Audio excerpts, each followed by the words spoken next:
I've got 6 questions. I'm going to discuss them.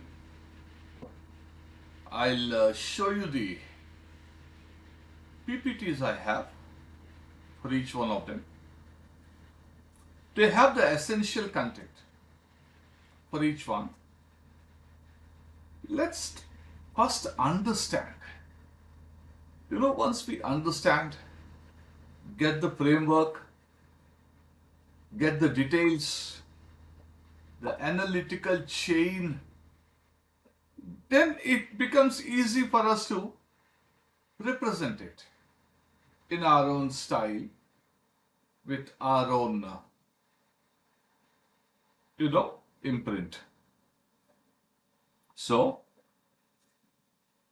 we will do that, and in the process, you'll be able to figure out how to approach these topics from multiple directions. Essential raw material in a clear fashion. We'll put it on the table in our discussion. From there, you can take it as the question demands when it comes officially. Nobody can say what's coming in the exam, but you will make out from the list in front of you on the screen that these are the topics which are in the headlines. They concern you and I. They are of practical significance, and they have macroeconomic importance, and in some cases domestic largely, and in some cases external, global, that is largely. Nothing is entirely global or entirely domestic. We are all intertwined, but predominance. Now, let's take the windfall tax first. Windfall tax. Please recall 2022. This is 2023. Let's go to 2022, Feb 24th. What happened? Russia invaded Ukraine. Russia calls it special military operation. World calls it Russian invasion, or the Ukraine war, or the Ukraine military humanitarian crisis. And when that happened, Russia being a huge source for global crude and gas supply, there was a huge uncertainty. Maybe the world will boycott Russia. Maybe Europe and America. America doesn't import anything at all. Europe won't import. Russian supplies won't be available for the global market. And thus the speculators jumped in. In the panic, they pushed up the price. I recall in the month of April or so, that the crude price went up to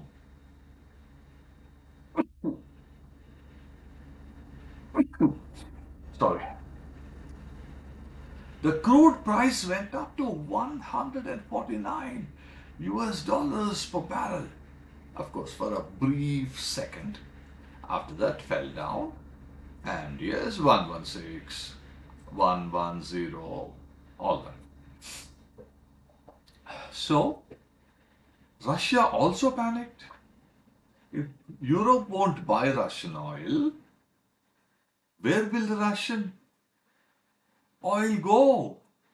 So it reduced the price and started selling to friends like India, China. And we had to buy because it's coming cheap, number one. It'll disinflate our prices, number two. It'll lead to profits for our refining companies, number three. And energy security for the country, number four. These are the criteria. It's not that we are in love with Russia or we hate Russia. It's just that it suited us. It's not because we have a strategic relation with Russia that we are compelled to buy or tempted to buy. No, nothing. It suited our economic interest, energy interest. It suited our price stability. So we bought. Did the West support us? Not at all. They threatened us. But we didn't care because national interest is everything. We know we can handle them.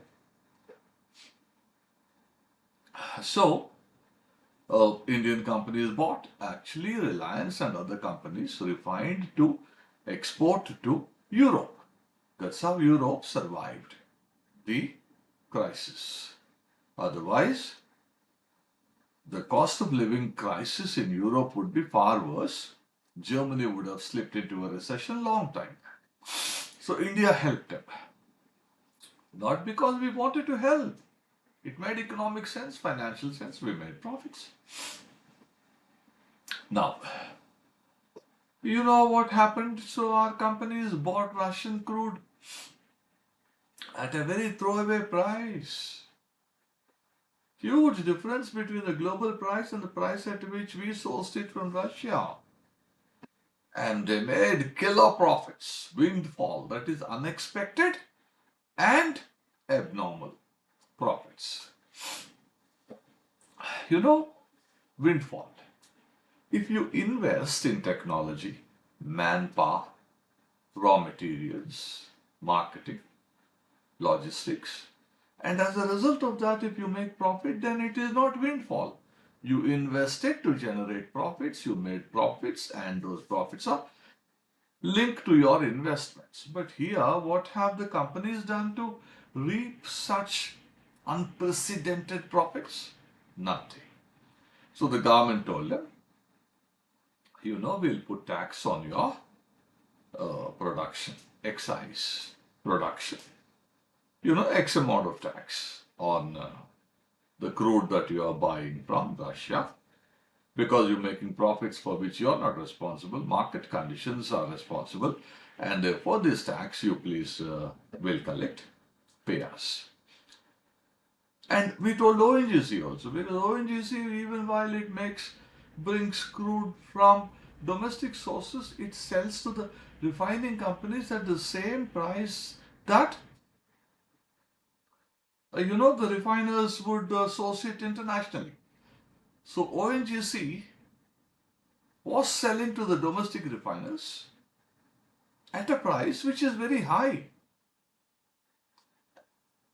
And on that, ONGC had to pay taxes to the government. It's not a profit tax. It is a tax on the production. It is a tax on, you bought 100 barrels, on that you source it concessionally, and so you pay tax. It's not profit tax. It's a special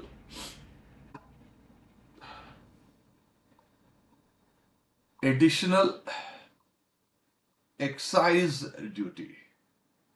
Special additional excise duty.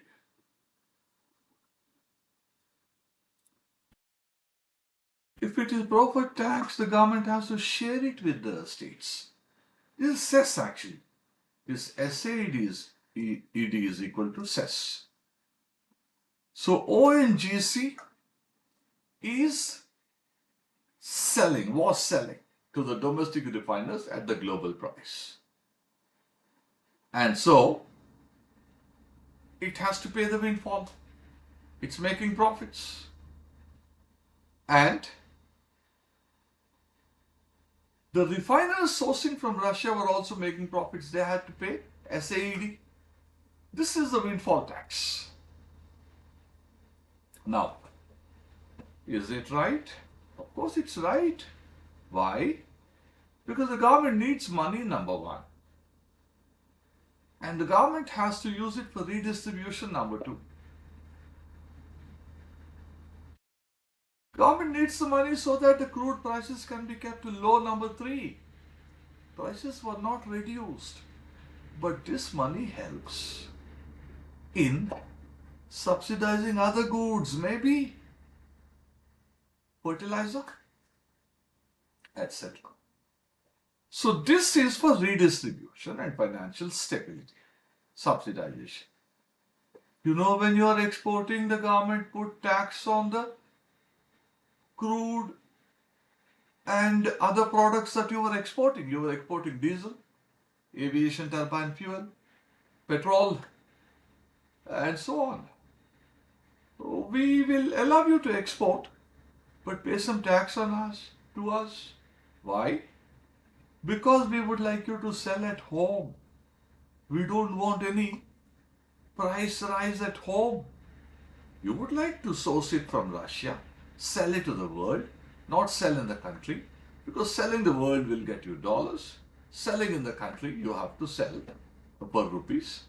So you'll be tempted to sell in the world. No, we won't allow you. You want to sell to the world, export, pay us some tax. What will we do with the tax?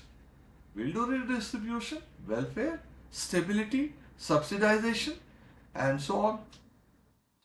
So windfall tax on the cheap crude that you got and export tax together help the government with. Windfall tax, we've read in the paper day before. It helped the government with 35,000 crores. 35,000 CR. Remember, it's not there now. Every fortnight it got reviewed because prices globally kept coming down. So the price at which you were buying from Russia is more or less the same price at which you could have bought from anywhere else. So there is no sensational benefit you are reaping from here. But the window is still there. Tomorrow prices, God forbid, go up. The window of a windfall tax is still there.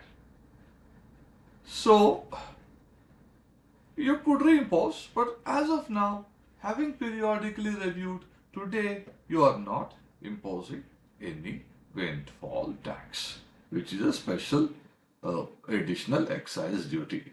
That's production tax. And it's not. Production tax means product tax. Okay, product tax.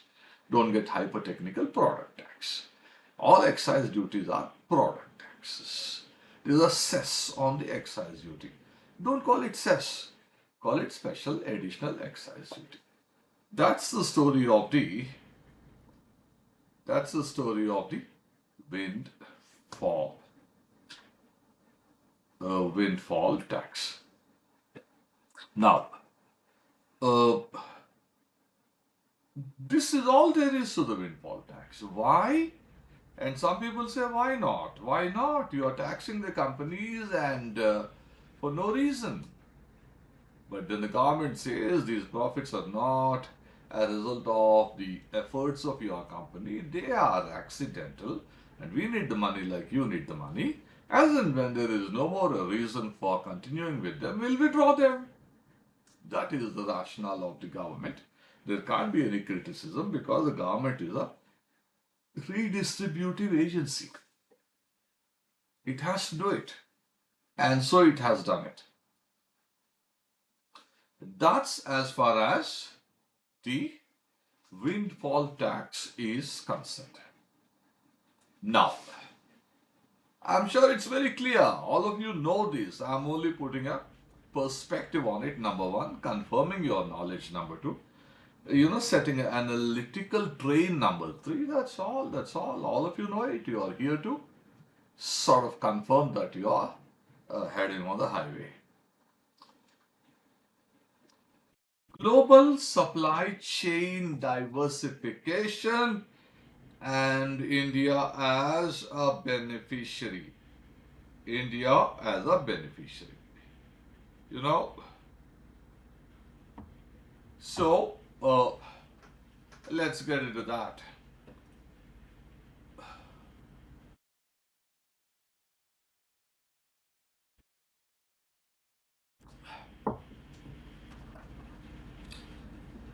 See, uh, when Trump came to power, that was in 16, he, you know, ratcheted up, that is, increased the tensions with China. In a way, not just China, India, Korea, Japan, everyone, Europe, everyone is an ultra-nationalist of a very peculiar kind, self-destructive kind. And, the tensions were building. China was emerging as a superpower, and America surely is a loser in the process, in the sense China can come up only at the expense of America, whether it is markets, goods, services, whether it is, more friends across the world, and of course, currency. And so, there were bilateral tensions. American companies were told, you look for some other place where you could take your investment. They told Trump, sir, we are invested in China. It's a place where we could stay invested. Okay, the labor costs are a little high, but we don't see any a great economic threat. We can continue to make. Geopolitics is a separate issue. But then the security establishment told the companies, we are no longer business as usual with China. Slowly, steadily, you have to, vacate the space in China. Then a new concept came. China plus one. That is, we'll stay invested in China because all is well.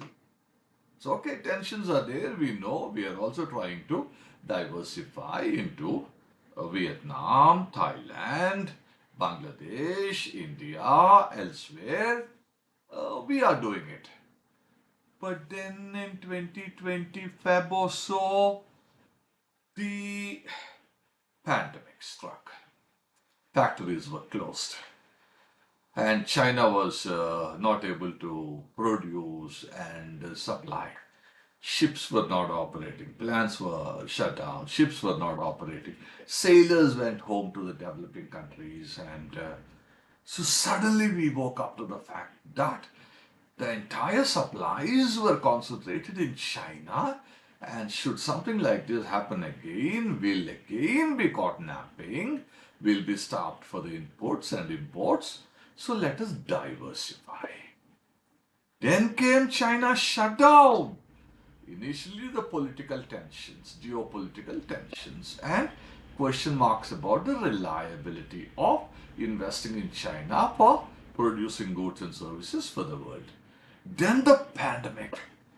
Then China went into a shutdown. When the whole world was open, China went into a shutdown last year. And you remember all the protests as a result of which China opened, and so Apple factory got shut down. Then the companies realized it's getting a little serious, we need to wake up. Then what happened was this Taiwan. Semiconductor chips, Taiwan, TSMC, the manufacturing company for Taiwan, semiconductor manufacturing company, TSMC. If China occupied Taiwan, those semiconductor chips will be available only to China, which doesn't make any of these chips. And the rest of the world, which is depending on Taiwan, Foxconn, TSMC, they won't be available, and we'll all be in a soup. Therefore, the military tension centered around Taiwan also made America and other countries think of a concept called friend shoring.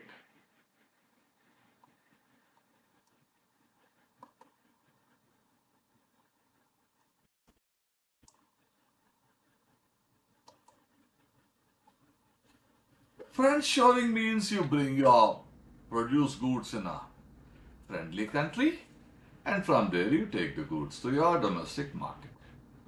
And America is even going protectionist. Buy America, get rewarded for buying in America, American goods. So America is giving subsidies to companies to produce semiconductor chips in America. And our Prime Minister will be there on the 23rd. One of the agreements he'll be signing, which is already signed by When the National Security Advisor of America and our own National Security Advisor, they signed a deal the other day about critical minerals and emerging technologies. So you have to source your materials not from China anymore to the extent that you produced in China and sourced it from there. You have to friendshore now, nearshore now, China plus one. So these are the impulses that created the need to look outside China for countries from where we could invest, produce, and get the supplies. And India knew this. Right after the pandemic, the PLI got started, and we've been improving our ease of doing business. We are improving our logistics, national logistics policy, Gati Shakti, logistics parks, and all that. And we are a rule of law country, we are an open country, our rupee is convertible, and a political establishment which wants to globalize all that. So this went in favor of India, and India is increasingly becoming the target, that is the destination for foreign investment, because of all these factors which have contributed to the diversification. Remember the other day, late May, IPEF, IPEF.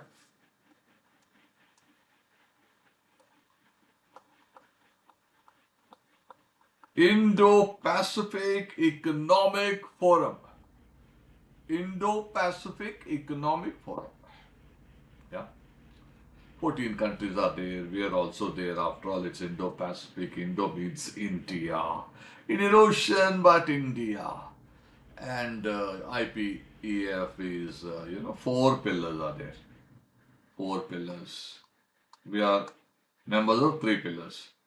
Clean economy, fair economy, supply chain management, and trade. We are not here. We don't know what's in store, so we are not here. We want them to be clear. Clean economy. What's clean economy? Renewables and all that. And fair economy, where everyone should benefit. It shouldn't be one-sided. And also some rights for the workers and all that. And supply chain management. We would like America to invest in India, India to invest in America. We should source from each other and our friends. We are 14 of us. And from among us, if we could trade, then it will be a, sizable step in diversification of the supply chain. What is supply chain? From production to consumption, the entire supply. Production, storage, distribution, and finally consumption. All the steps, be it physical, mechanical, financial, human, all the elements involved in the entire chain from production to consumption is what constitutes supply chain. Logistics is transport and storage. So logistics is a part of supply chain. And we have seen how critical it is in the last 2-3 years. And so we have become energized to look for reliable alternatives. So IPEF said, okay, we'll all cooperate. We'll invest in one another, and then we'll source from one another, and that'll be, securing the supply chains.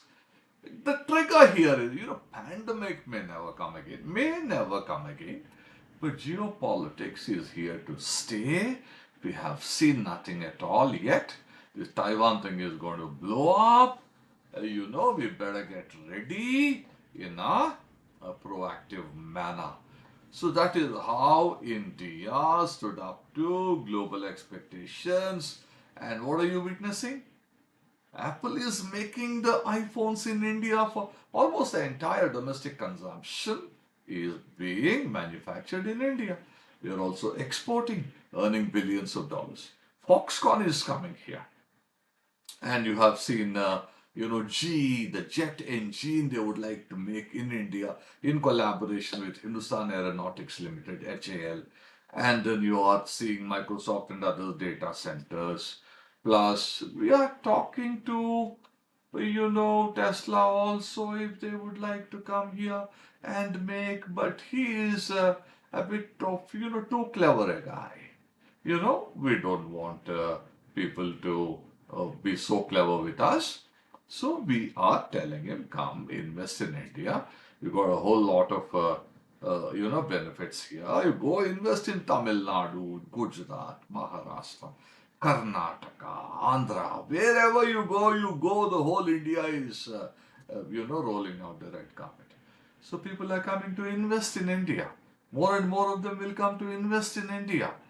And surely, steadily, over a period of time, we will have lots of manufacturing, employment, saving of forex, earning of forex, value addition, competition, domestic manufacturing, domestic multinationals, exports, what have you. So all this is partly because it is China's own making. How was it China's own making? Why did it shut down last year? Why is it its own making? Why are they threatening Taiwan? How is it China's own making?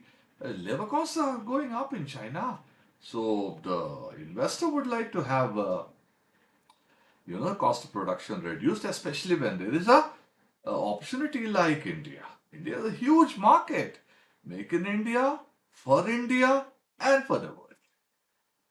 So yes, these are the prospects, and that is about India benefiting from global supply chain diversification.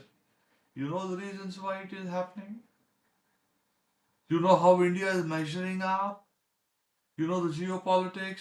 You know the pandemic? And you know the Taiwan issue? All this you know. And what is India doing to attract? I have told you. You know it all. That's how the story begins and concludes about global supply chain diversification and India benefiting from it. I'm sure anything that comes from this place, you are the boss. So that's about the supply chains and all that. Then we have another issue, which is green bonds. Climate finance, green bonds. Anything green, last prelim there was a question. Greenwashing. You call something green, the whole world gets interested. So it's a lovely way of marketing whatever you do, whether it's green or not. Wash it green, sell it. Why am I saying? Because it came last year. Is this one such? Definitely not. This is a genuinely green, olive green, yeah, plant green bond. You know how government issues bonds. We are talking of domestic market, please. It's not an external bond, sovereign bond issued to the global market. No, it is a regular government bond. Government of India calls the RBI.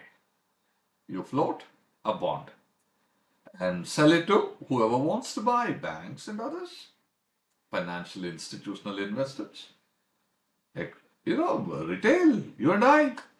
Sell whoever wants it. It's a government bond. There's nothing green about it in terms of color.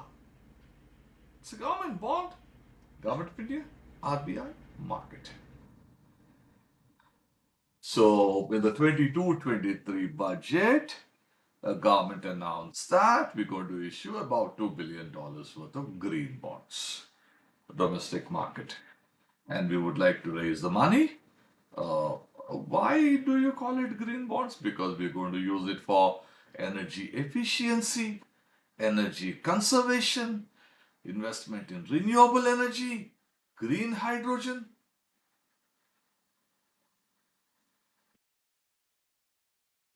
Who knows? Afforestation. So, buy the equipment, energy saving equipment. Anything to do with decarbonizing to whatever extent. we're going to use the money. There'll be some transparency. As of now, we don't. Department of Economic Affairs said there'll be transparency. We don't know as of now how. You picked up $16,000, $2 billion. Will you show us transparently in a special account in the public account of India, like you show for GST cess, like you show for clean environment cess, like you show for the road fund? We'll see. As of now, we don't know.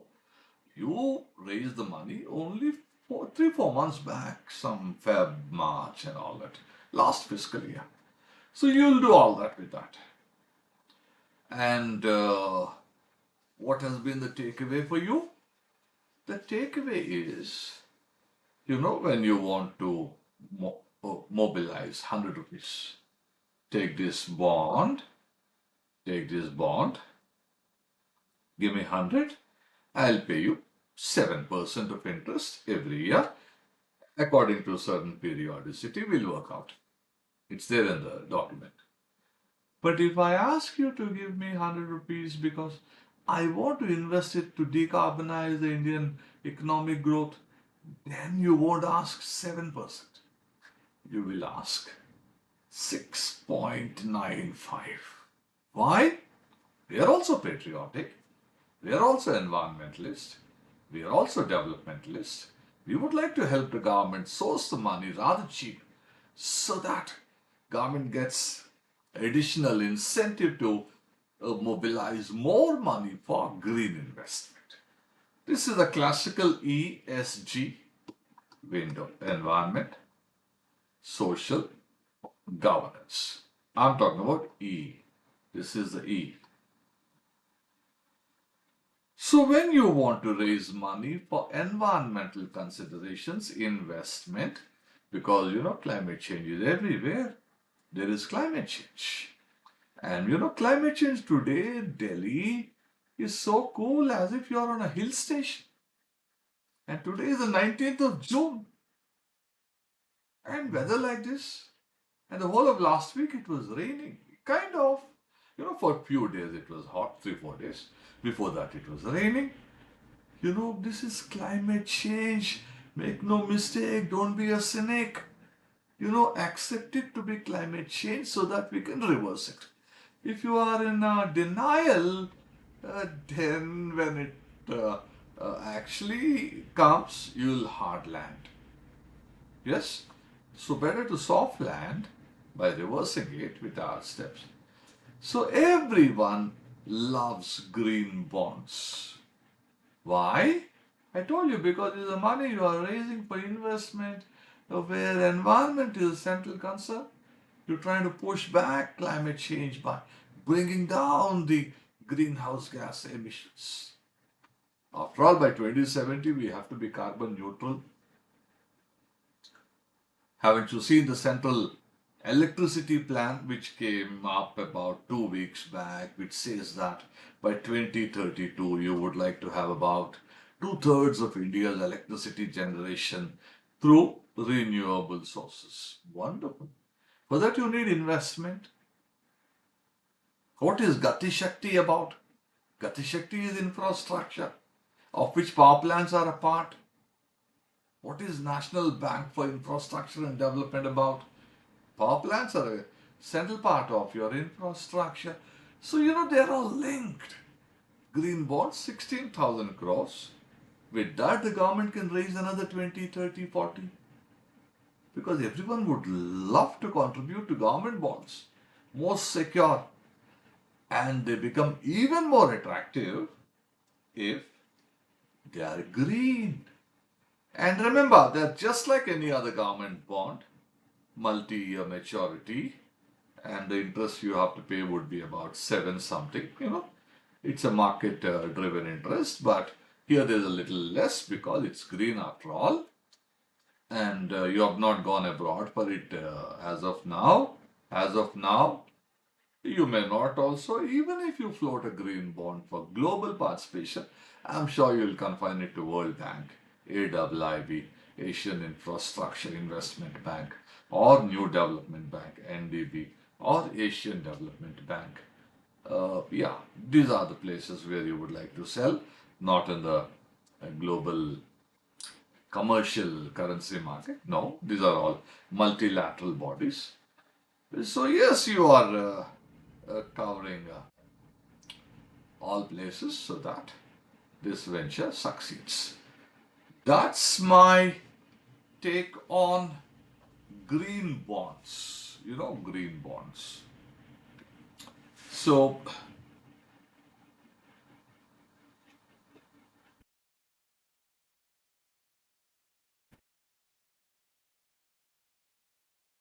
that's my take on. So, that's all there is about green bonds. That's all there is. And, there is some traditional literature. But this is green bond. And you have seen global supply chain diversification. The points as I have mentioned. I have mentioned a few more points and I've been rather tight about analyzing. And this is exactly what any leader at your age is expected to say. You know, so windfall tax we have seen. Gig workforce. Gig workforce, if you want to see, what's the question? The windfall tax imposed last year was a necessary and welcome. It's necessary. Why? Government gets money. After all these obscene profits of the private sector companies, there should be some limit to it. After all, you are not raising corporate tax because once you raise the corporate tax, it'll be a part of the rates. That's not appreciated. So something temporary you impose, you get the money, they pay you the money, and their earnings are clipped. And how do you do it? That's why there is a room for cess. Article 271. Cess. Surcharge. Will you call it cess? Why call it cess? Call it special additional excise duty. And then collect it. Don't share it with the states. That point you need not write. Whatever, I have to tell you because there is something called cess in 271 and that's non-shareable. Government is taking increasing recourse to that, and Subbarao criticized it few days back in his leader article in the Hindu newspaper about the challenges for the 16th finance.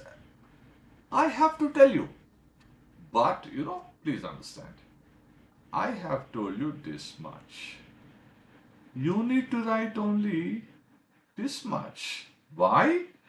Rest I have to tell you because, as a person who's writing main exam, you need to know all this. So, and of course, you are masters in it. I'm seeing your answers. Please understand. You are masters in it. But it becomes my dharma also, as the teacher, to keep reminding you, stay within your boundary walls and show that you are focused and show that you got the extra detail, show that you got the analytical track right.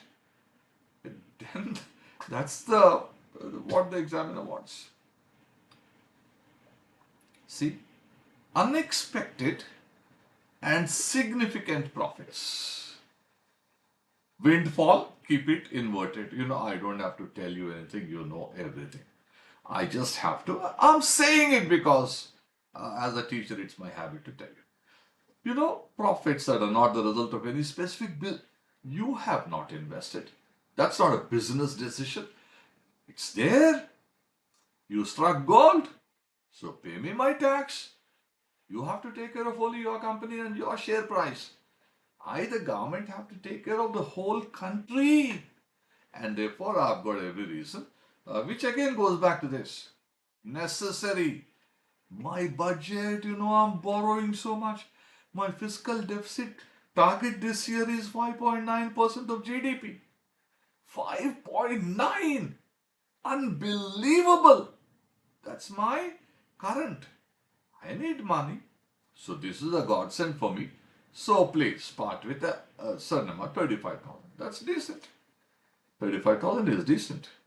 So, and welcome. I can use it for redistribution. I can use it for fiscal stability. The fact that I got 35,000 crores of rupees in, with me means that my fisc, my budget is stable. My resources, my receipts are stable. That's it. Windfall, I have given all the details, every detail I have given. This will be the handout. Global supply chain diversification. Earlier, only China. Now, India is blooming because internal, there are pull factors, there are push factors. You got the global reasons, you got the political reasons, you got the, pandemic reasons, etc. Global value chains. The examiner would love to see GVCs. Whoever said this is flying. Ukraine he would love to see. Geopolitical he has to see. Pandemic he has to see. Ukraine he has to see. All these three. And on top of that, 2022, he has to see China shut down. Almost a Tiananmen Square happened last year. That is why China opened up. China is becoming responsive to the domestic voices. China plus one he has to see. He has to see. You please use the word de-risk. No, the other day in Hiroshima, G7 countries met. We were also there. What is everyone saying? You can't decouple from China. Neither can you, nor should you. But what you have to definitely do is reduce the risk. So China is China. Plus one. Is plus one. Nobody is negating China. Huge market, 1.4 billion people, established value chains there, and entire climate is business friendly. De-risk it. Don't depend on China's 10%. De-risk, that is, if you rely on China's 10%, the risk is very high. 10%, 20, 30, 40, as much as you can. Semiconductor chips. If we can impress the global investors, they will all invest in India. Why not? Who is making semiconductor chips in Taiwan? Wherever. Indians, Indian engineers. So let them do it in their own country with FDI and domestic investment also. PLI is there for semiconductor chips. We are making the right moves in order to, attract the foreign direct investment. Partly because we are a market in our own right. Partly because they are coming from China and they better come to India. India, all these are strategic location. Don't forget to write this. Investment climate, labor intensive, etc. manufacturing. Skilled workforce. Who are the people heading the AI wherever they are? Indians. Whether it is Google or Microsoft or, Nvidia, wherever. Indian young people, they are with a population of, let me correct, 1.4 billion people. We are big and, come make in India for India and for the whole world, etc. We made lots of reforms. I gave the gross number for FDI. Lots of money is flowing out of the country. And in 22-23, the FDI fell, for some reason. But then, where will they go? They have to come to India.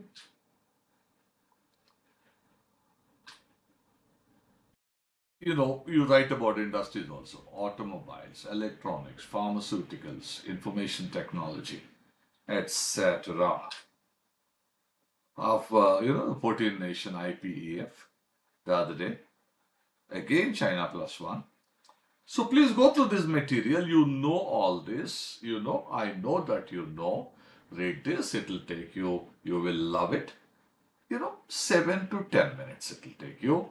And you are unbeatable till your interview is over. You'll get lots and lots of marks in the interview also.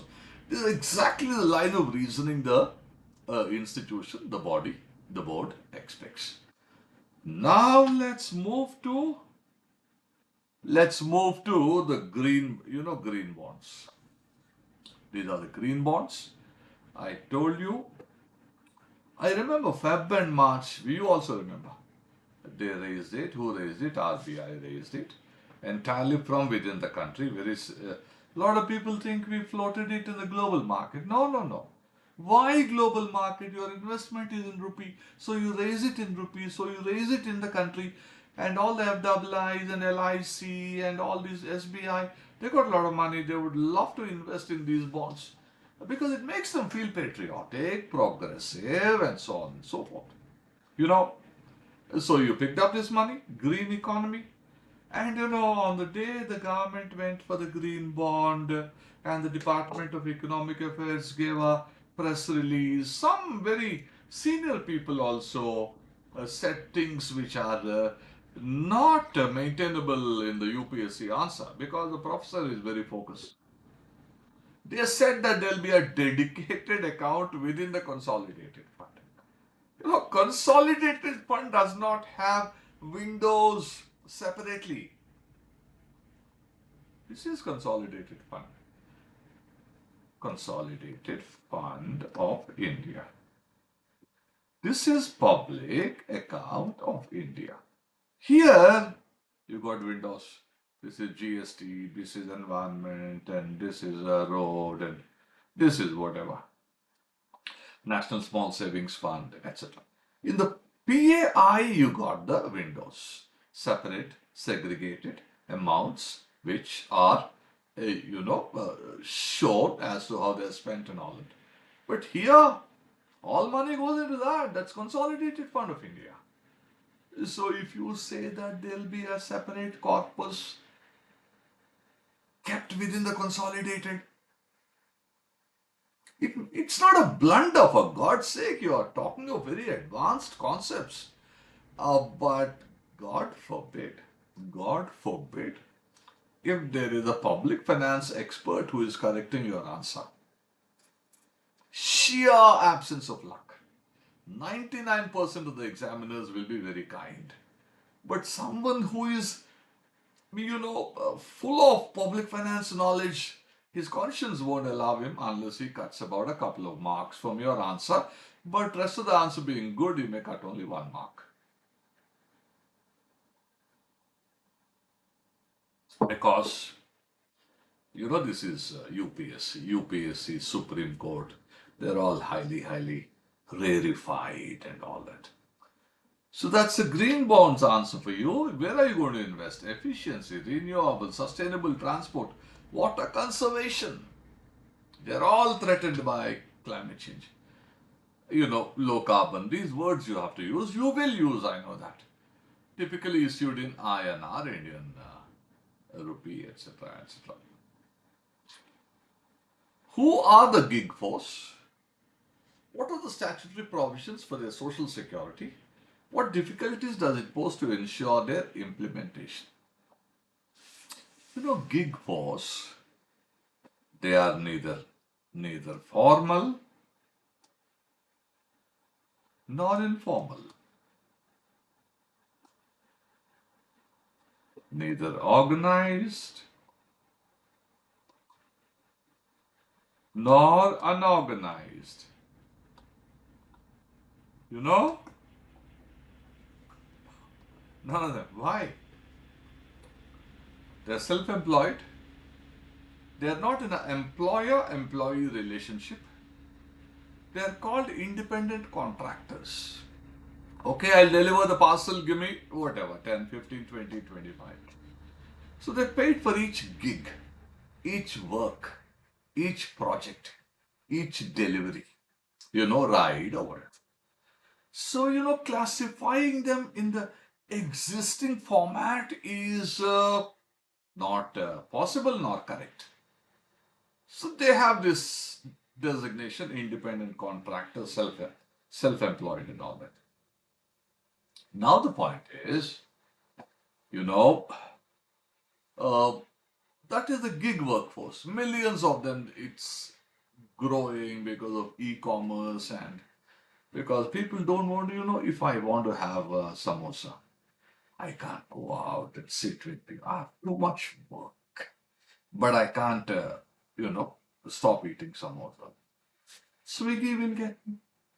Or if I want to buy a book, those days I used to go to Jain Book Depot.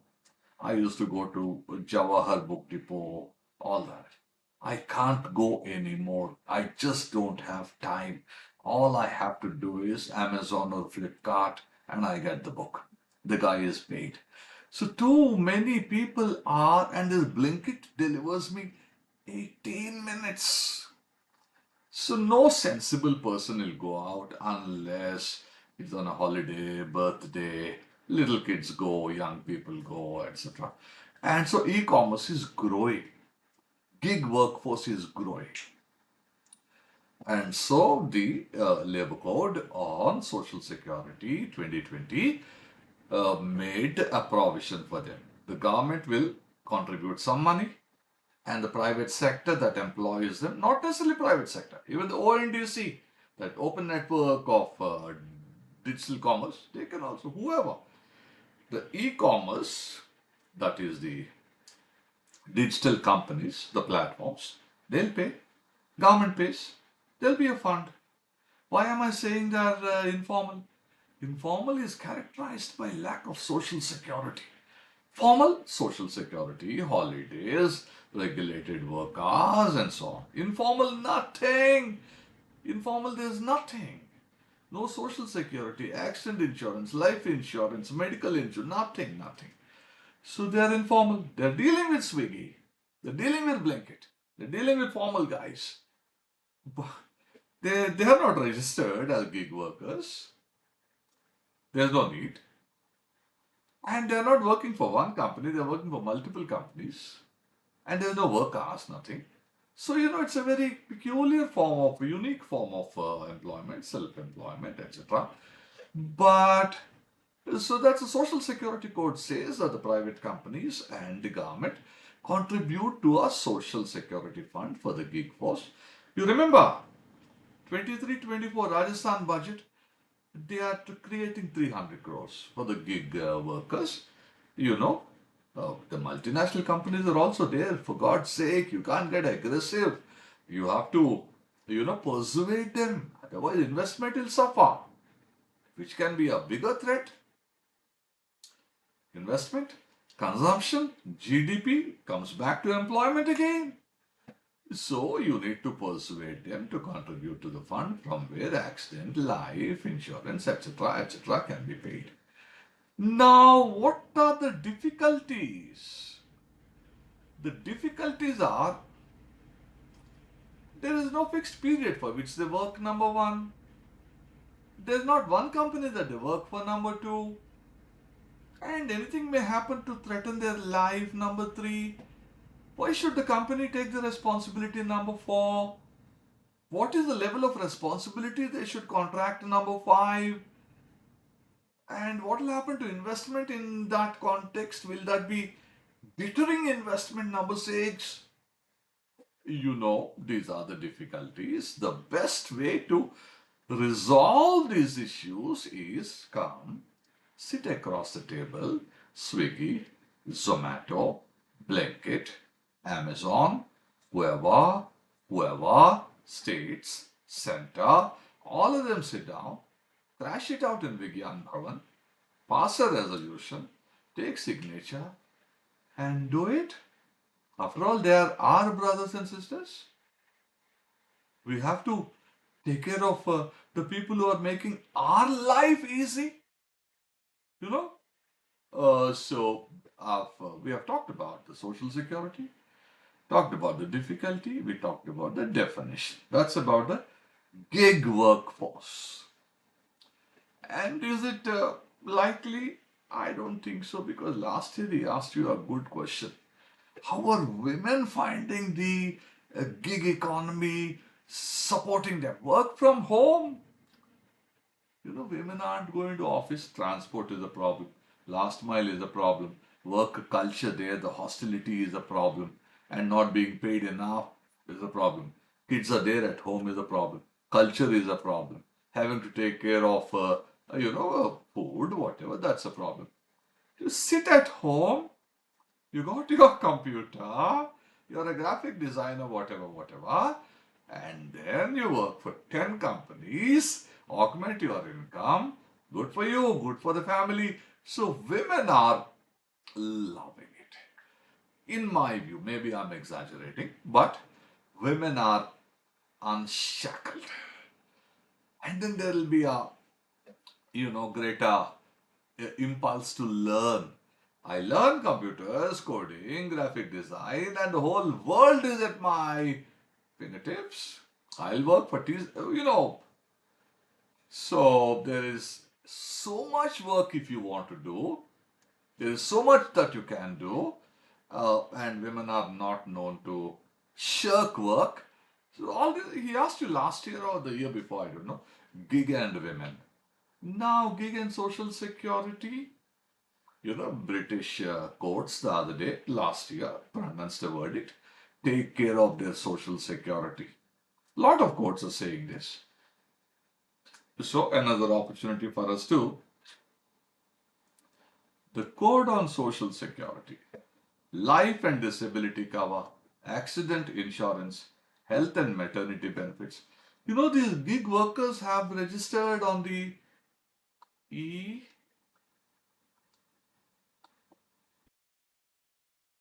Shram portal. That's a wonderful portal that gathers all the data.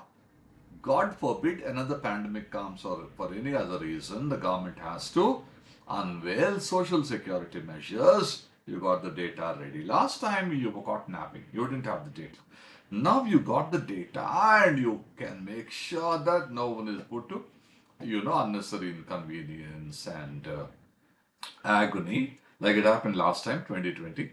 So Ishram portal, they have all registered and they'll get old age protection, whatever the crash for gig worker. All this is promised in the code on social security, and these are the names you have to mention: Uber, Ola, etc. And the labor ministry, you have to mention labor because it's a government exam, even otherwise. You have to mention, and what are the projections? 40% of workers on web-based platform.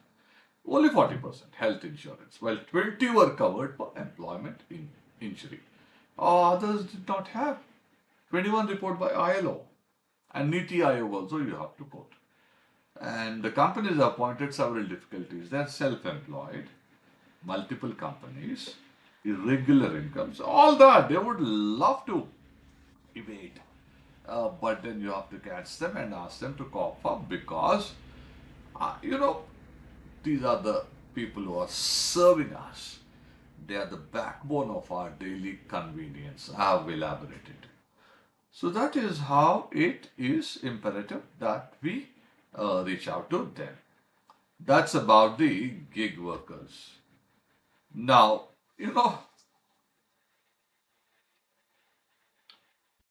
BNPL Financial Services. I didn't want to say buy now, pay later, because once I say buy now, pay later, everyone will write the answer. So the way you word the question also is quite crucial because you should not give a hint to the student as far as possible what you want him to write. So BNPL, some people read it as, BPCL, some people BHEL, BNPL. So these are the financial services, fintech. Using technology for financial services is fintech.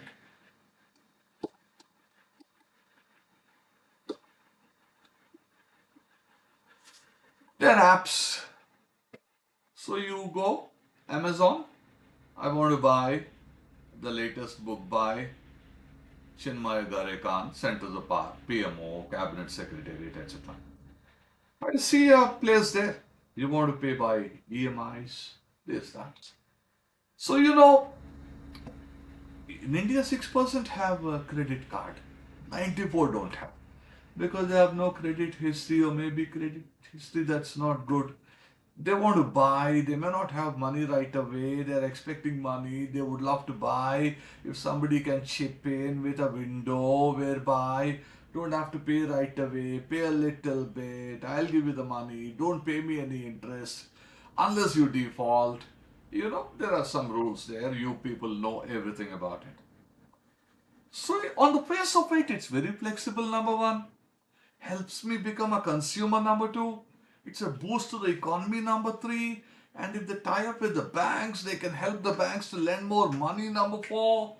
And all round, it looks wonderful. Helps economy at a micro level, at an institutional level, at a macro level. And then this is financial innovation. And you're creating more market, all sorts of things. However, there are question marks. Lot of people got trapped. What happens is you're giving me credit without checking my credit history, number one. You're not revealing all the details, number two. You're not being transparent. And you're tempting me to buy for which I am not ready, number three. I become indebted, number four. You're misusing my data, number five. And also, interest rates are very high if you don't conform to certain rules, number six. And you are linking with the banks and you are getting the banks to deliver the financial products, the finances, and you are telling the banks in case something goes wrong, I will stand by. So you are not doing credit check, credit history, know your customer. So this can be bad for the guy who is taking the loan, the credit service, bad for the banks. You are able to do it without interest. Why? Because you're getting funding. You're a startup.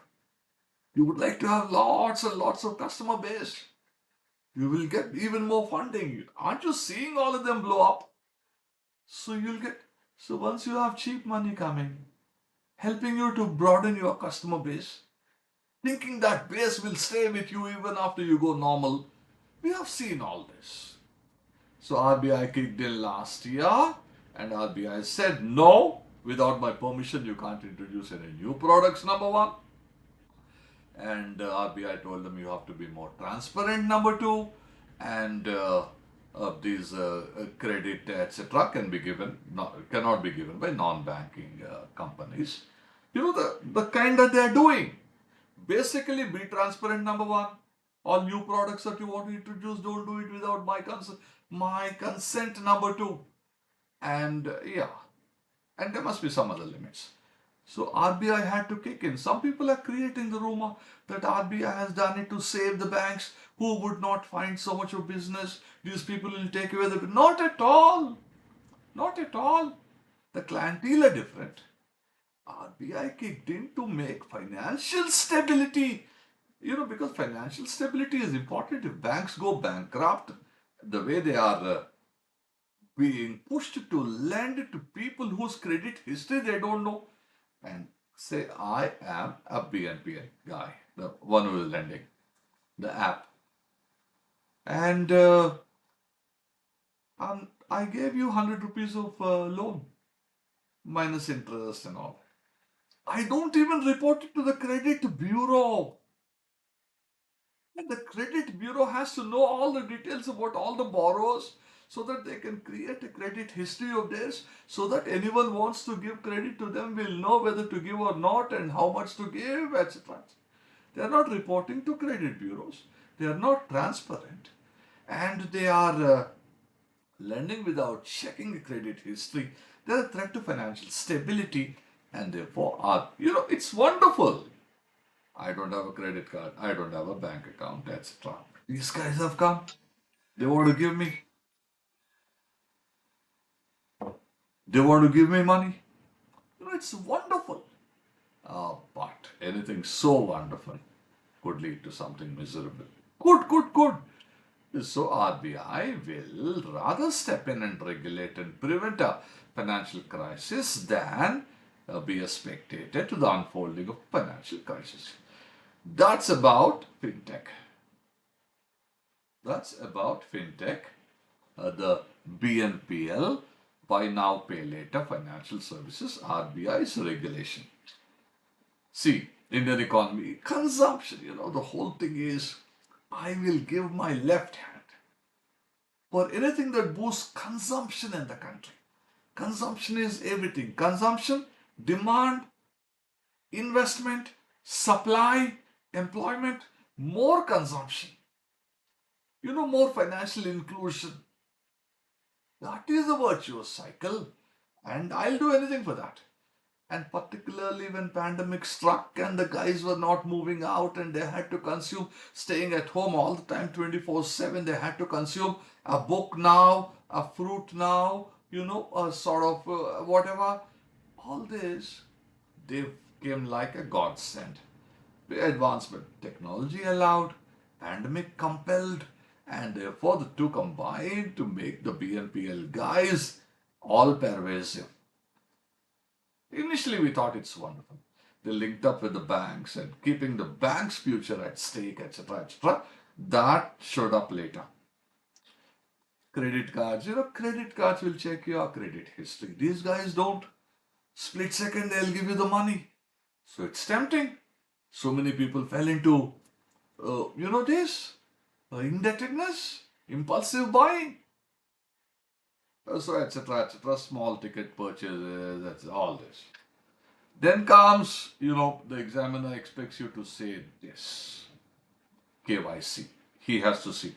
BNPL, though it goes on. Consumption he has to see. Lack of transparency. After all, what is it that I know about all these contracts and all that? I click agree. I don't know what's there. I may have to liquidate my asset to be able to return the money. These people don't know all this. Understand the risks associated. RBI is worried because RBI is concerned about you, me, banks, and financial stability. Financial stability. See what happened in America. What happened to all this Coinbase, Binance, FTX?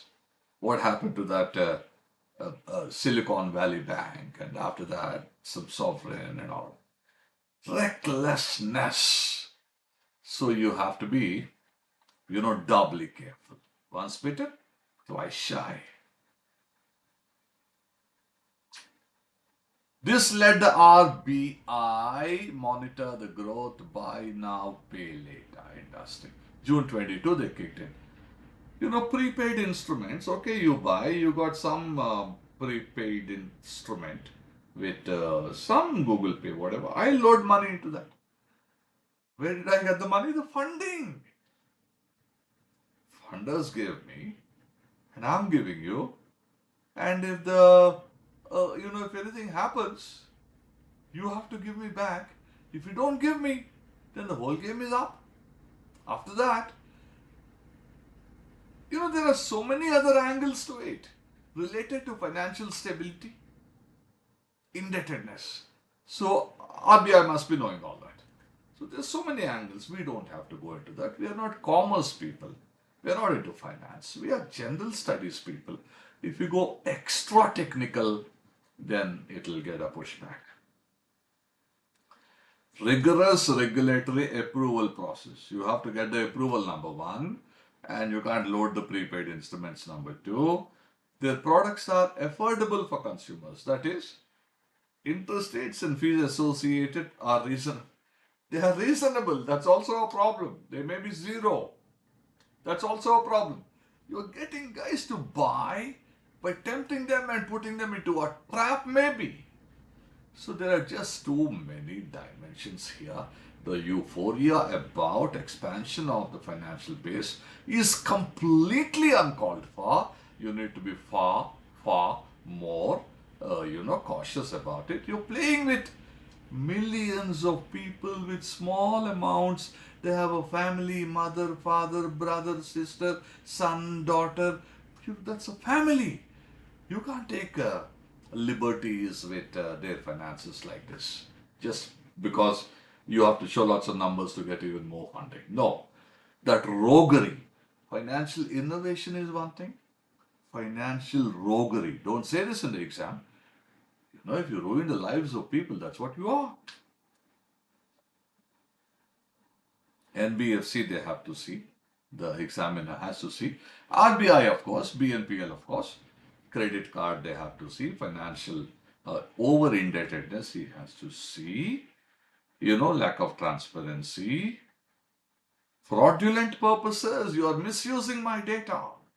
Financial stability, 100% he has to see. If you haven't used the word financial stability, expect 1 mark less. Special rupee stroke account.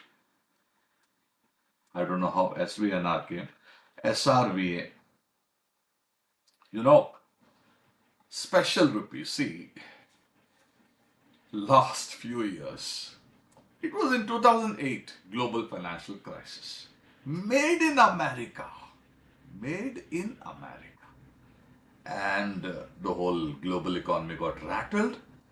People didn't know what hit them from the most unexpected place. The whole world suffered. Greece went into depression. We also suffered. We didn't go into recession, we suffered. And in that year, 2008-9, we had a rate of growth which is 4%. While we were going at a rate of 8 something, 4 we fell after that base effect and all. We thought America would behave. Now, in the pandemic, they printed money like you can't count. Print lot of money, put it in the hands of the Americans. Let whatever is made wherever in the world, let Americans bid for it. And let Americans buy it. Let there be nothing left for rest of the world. Inflate. You printed like you are a Somalia. Forgetting the fact that American monetary policy has to take the global financial stability into consideration, exchange rates and all. So you printed a lot of money. And then when inflation hit you, partly because of this, partly because of supply chain effects, what did you do when inflation came? You raised the rates. Inflation touched almost double digits. You raised rates like it's not America. Everyone was heading to America, convert all of the currencies into dollar. All of the currencies were slipping. We spent $200 billion defending the rupee. So many other countries lost all their forex build-ups defending their rupees.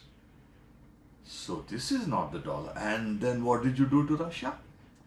About $350 billion of Russian export earnings. You sealed them. You froze it. Weaponized your dollar to hit a country because it's not following a foreign policy to your liking.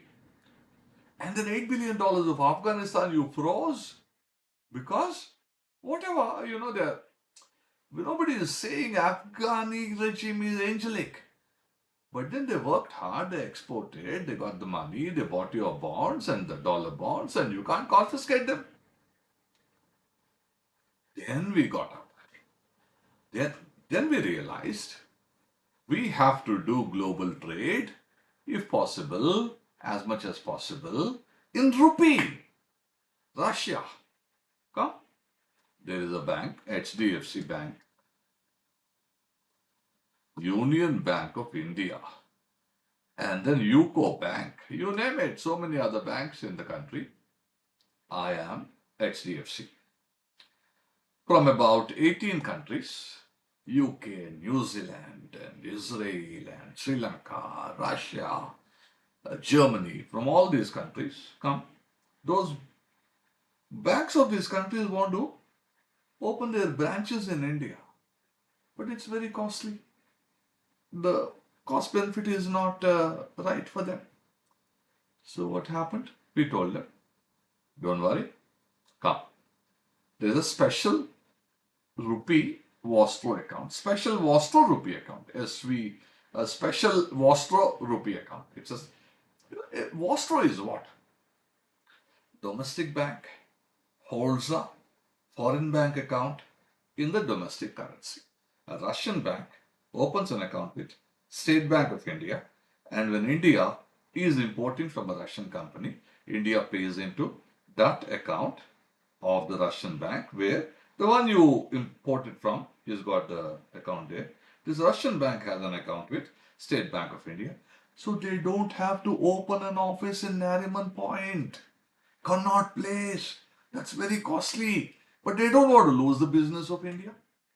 So Vostro account is the normal manner of a correspondent bank opening an account with a domestic bank in domestic currency to expand its trade and cut its costs. That's normal. This is special. Why special? There is a fact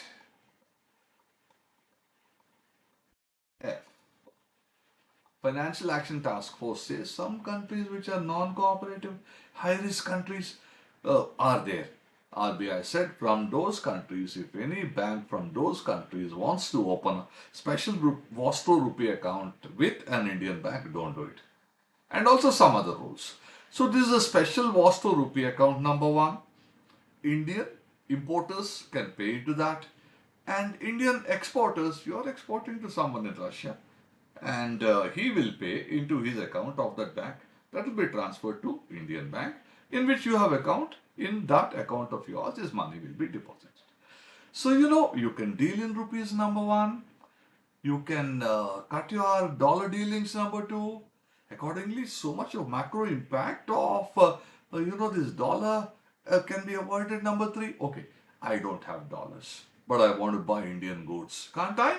Of course you can. Pay in rupee. How will I get the rupee? Buy rupee in the market. Take loan from India.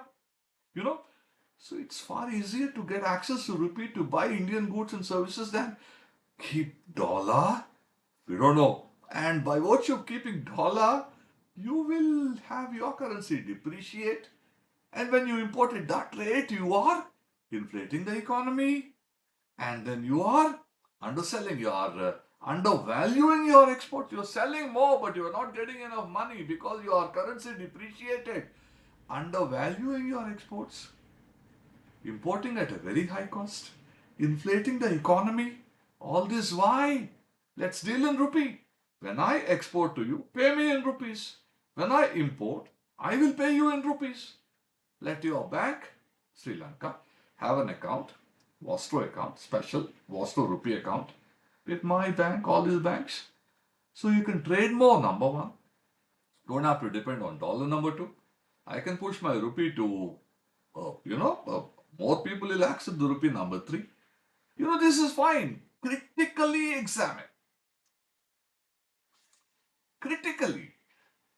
I use the word critically here. Why? Because it's not hunky-dory. Take Russia. You bought so much from Russia, you imported. You exported very little. If this is your imports from Russia, these are your exports. These are your imports. So you have to pay them. You paid 10 rupees to them. And of that 1 rupee will come back to you because they are importing from you. What will they do with 9 rupees? You're not dollar. You're not yuan. You're not euro. You're rupee. There's no global demand for rupee. You told them you buy Indian bonds, corporate bonds, government bonds. You invest in Indian REITs, in which all that you invest. But they should be interested. They have more to do with dollar than they have to do with rupee. Some I'll definitely invest. Reliance shares I'll buy. I will. But then 9 rupees is what we are talking about. We're not talking about 1 rupee or 2 rupees. And they don't have. That is why when Lavrov came to India for the G20 foreign ministers somewhere in Bengaluru, he said it's getting a little unmanageable to work out for. We are paying them in dollars. But then that is why we told them, okay, you got 10 rupees we have to give you 10 rupees. You have to give us 1 rupee. So we give you 9 rupees more. It's okay, we won't give 9 rupees, we will give you 7, we'll give you 2 rupees, the others we pay in dollar. Our exports are 1 rupee, imports are 10. If rupee is the medium through which we conduct the payments, 9 rupees are sloshing around there. They don't want. Okay. 1 rupee are exports, imports, 2 rupees will pay you in rupee, put in Reliance and government bond. The other 8 rupees, okay, we'll pay you in dollar. You want us to pay in yuan, fine, we may. Dollar we prefer. Or maybe there'll be a BRICS currency. Maybe we'll buy the ruble and pay you in ruble.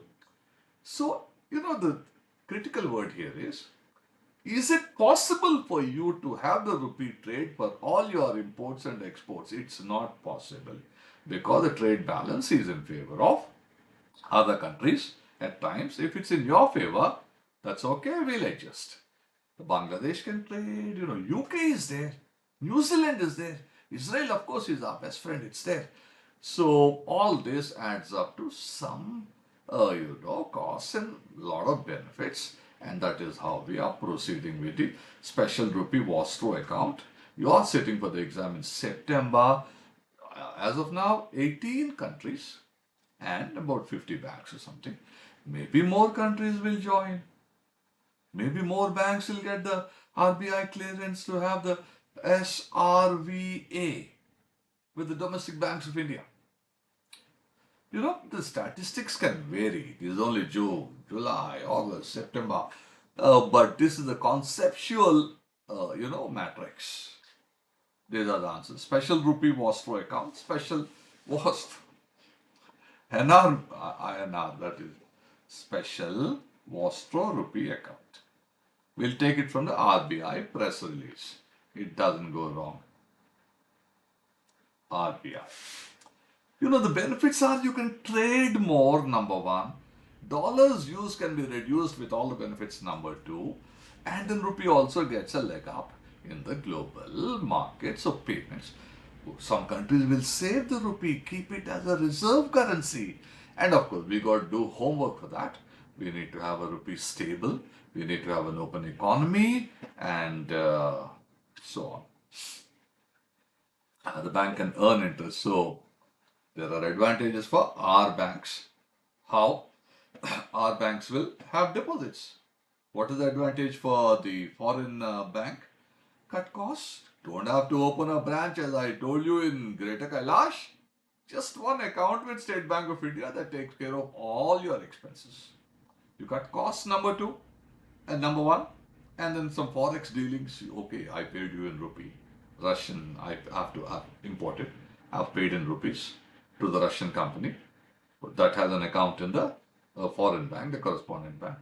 They'll convert that into ruble, this, that, and take it back either in the form of rupee, ruble, whatever. They'll get some commission, they'll get some business there. And for the macro, good riddance. We don't want dollar. The only problem is you don't want dollar, you'll have yuan. That is the only problem. Otherwise, reduce the role of dollar. Americans were so angry with you, but reduce, because we had hell defending rupee in the last, let's say, the entire 22. All that you earned, you dissipated. Where were you? 630 something you were. Where did you fall to? You earned a little bit and net you spent 200. You earned about 50. So you fell 150. Now you're clawing back to 600. That's another thing. So yes, these are the advantages. Macro, micro, this, that. This is how. Benefits. Facilitate trade. Play up the trade part first. Allow Indian rupees in full-fledged branch. Cuts costs. Source of deposits, Indian bank. Use of Indian rupee, international trade. More trade, number one. More rupee, number two. At a micro level, the banks will benefit. Number three. Reserve Bank granted approvals to 18 countries, about 50 banks. New Zealand, Israel, Germany, Russia, Singapore, Sri Lanka, United Kingdom. The weaponization, I don't know if you'll use the word weaponization of dollar. I don't know if you will use.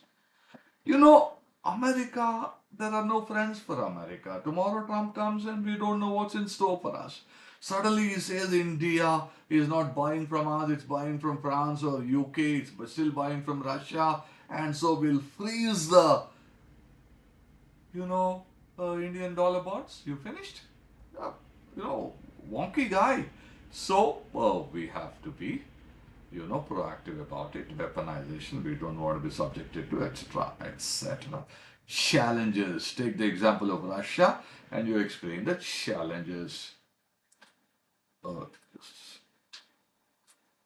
So that's where we are about the 6 questions that I have lined up for you. All these notes is all yours. Just get in touch with the office and they will provide the handout to you. And we'll discuss some more questions tomorrow. I hope you understood. I've been like it. What does I love to discuss at 10th class level. Anything about 10th class for me is uncalled for. Therefore, I kept the pitch at the 10th, 11th, 12th, undergrad, first year, not even undergrad, 12th class. That's where the level has been. I hope all is well. We are back at 9 o'clock tomorrow. I wish you all the best.